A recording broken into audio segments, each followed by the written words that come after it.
President Donald Trump held a press conference on Friday. Emergency crews are still cleaning up the wreckage and removing the charred bodies from the scene. Witnesses say the trouble began immediately when the president entered the press room by driving his gigantic clawed foot through the roof, flattening several newsmen beneath him, even while sweeping others up in his massive hands and roasting them with his fiery breath before devouring them whole.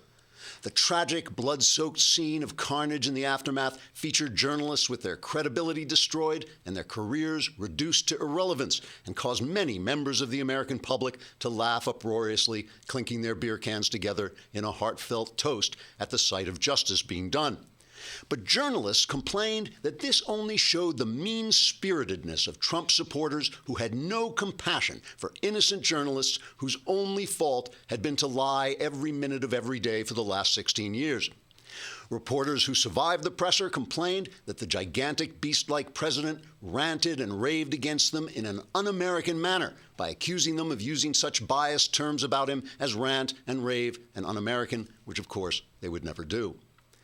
After a week in which prominent journalists claimed that Russian hacking of some Democrat emails constituted an attack as bad as 9/11 or Pearl Harbor, that an official's legal conversation with his Russian counterparts constituted a Category 5 political hurricane, and that a series of events in which no laws seemed to have been broken was a scandal worse than Watergate, journalists were absolutely shocked when the president retaliated by lifting the press room above his head in his mighty arms and throwing it into the Potomac River with the shrieking and panicking journalists still inside.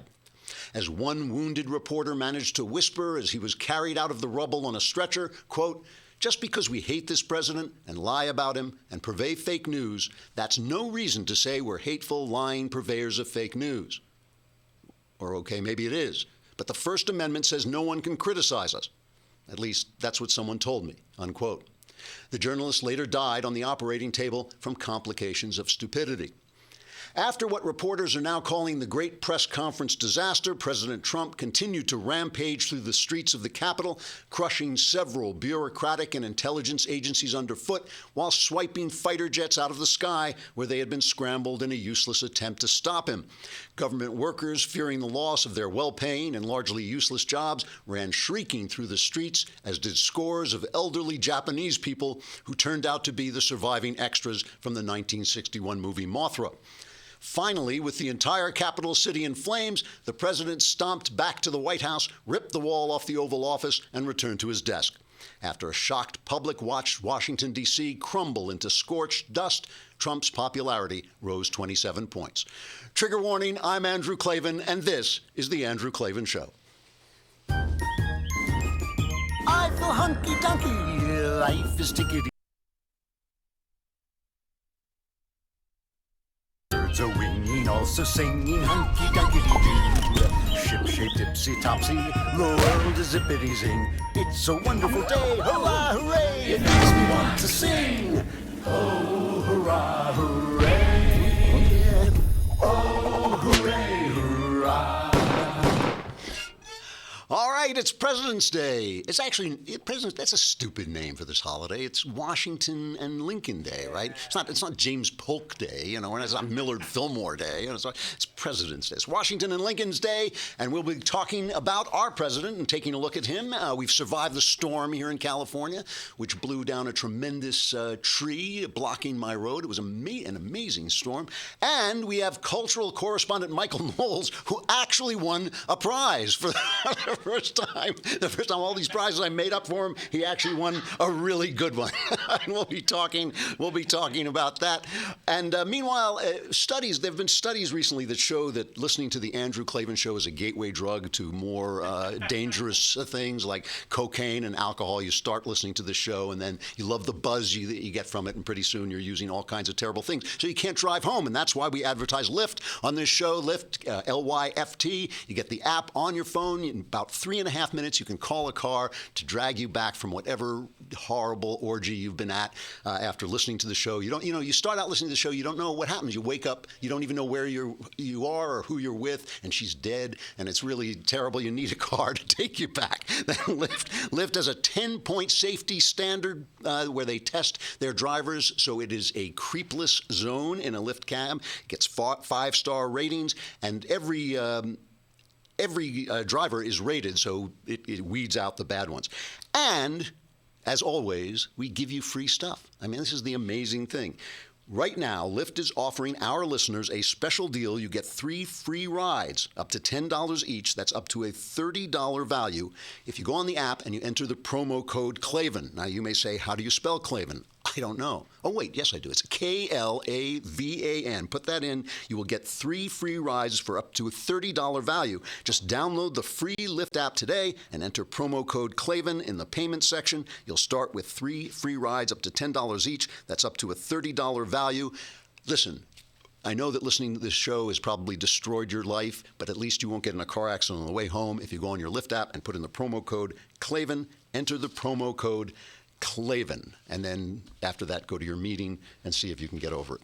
All right, listen, it's time to take a pause on this President's Day. It's time to take a breath and ask ourselves what it is we are looking at, because we are hearing it's like the movie Rashomon. I don't know if you ever saw the Rashomon. It's this great movie. I think it probably affected Clint Eastwood's life enormously because a lot of his movies harken back to it. But it's a movie about an incident that takes place, and then everybody tells the story, and everybody saw something different. Everybody saw something different happen. And I feel like that's happening not just in Washington, D.C. with different people reporting different stuff, but it's happening to me. I mean, I myself, who am at this point a fairly sophisticated political observer, I'm not sure what I'm seeing. And the reason is this president, always speaking honestly, right? This president talks weird. I mean, he talks in a funny way, and he says things that aren't true, even though you kind of can understand what he's saying. So he says, I got the most electoral votes ever, or the most electoral votes since Reagan. And they say, well, that's not true. And he says, well, that's what someone told me, And you think like, he gave a speech in Florida, and everybody's piling onto him because he said, what happened in Sweden last night, talking about the damage that refugees and immigrants, unvetted immigrants are doing in countries. He said, it's like what happened in Sweden last night. So everybody started tweeting Sweden last night because nothing had happened in Sweden last night. What he meant was he had seen a show on Fox News about a documentary maker who was saying that in Sweden they are underplaying the violence that has come from immigrants, and there's a lot of rapes that have taken place in Sweden because of immigrants and all this stuff. And he was talking about that, but he's always kind of off. He's got this very aggressive way of speaking. And meanwhile, the press is insane. They have gone insane, and they jump the gun on everything, all right? So let's pause for a minute. Let's talk about the Russians. Let's talk about the Russians. What has happened? What do we know has happened with the Russians?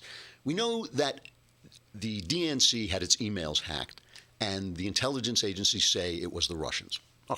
All right, so let's believe them. Let's say it was the Russians. So that's a mischievous thing to do, and the Russians are a bad lot. The government of Russia is a wicked, evil, criminal government, and so they hacked into the DNC. They have been playing with our elections forever. I mean, forever. They have been messing with us forever. Most of these college professors who are teaching your children nonsense, most of them in their youth were in peace movements and anti-missile movements. A lot of them were funded by the Soviet Union. They have been screwing with us forever, and mostly the left has been their willing idiots. They've gone along with this whole thing. So now this is a kind of a minor piece of mischief. It should be investigated. It's not good. It's bad, but it's minor. And it's not what swung the election. What swung the election is that people are out of work across the middle of the country, and Hillary Clinton and the left are too arrogant to pay any attention to them whatsoever. Trump heard that. He heard him. He went and talked to him. That's how he won the election. It's this minor thing. Meanwhile, Mike Flynn, former national security advisor, had a call that seems perfectly legal, perfectly reasonable, had a call with the Russian ambassadors. He lied to Pence. My theory, and it's actually some of the stuff, the information that's coming out kind of confirms my theory. My theory is that by this time Trump realized he was not going to do a good job, that I think Flynn may be a little bit boingo in the bongo. I think they maybe just used this as an excuse to get rid of him. But no laws have been broken so far that we know of. There have been investigations into other people in the campaign who might have spoken to Russia. No charges. No one is even saying there was any illegality. The New York Times keeps trumpeting these headlines, but nothing. So not that much is happening with Russia, really. I mean, who knows? Tomorrow, maybe some earth-shattering piece of news will come, but it's nothing. It's nothing. This thing that Keith Olbermann, that we're now, a wholly owned subsidiary of Russia, it's crazy. It is crazy nonsense. And Thomas Friedman, New York Times from Knucklehead Row, he's saying this is like 9/11. This is like Pearl Harbor. Are you kidding me? And Chuck Todd, this is worse. This is a Category 5 hurricane. Dan Rather, this is worse than Watergate. Like, you take a breath and you just step back and you say, like, not that we don't, as far as we know, not that much is going on. Trump says nice things about Putin because he wants to get along with him. As he said, we're both nuclear powers. He thinks it would be a good thing if we can get along. Good luck with that. Obama said the same thing, tried the same thing, didn't work, probably won't work now. But, go ahead. But it doesn't make him a Russian spy, and it's this nonsense, this high-pitched hysteria from the press that is making it very hard on that side to see anything.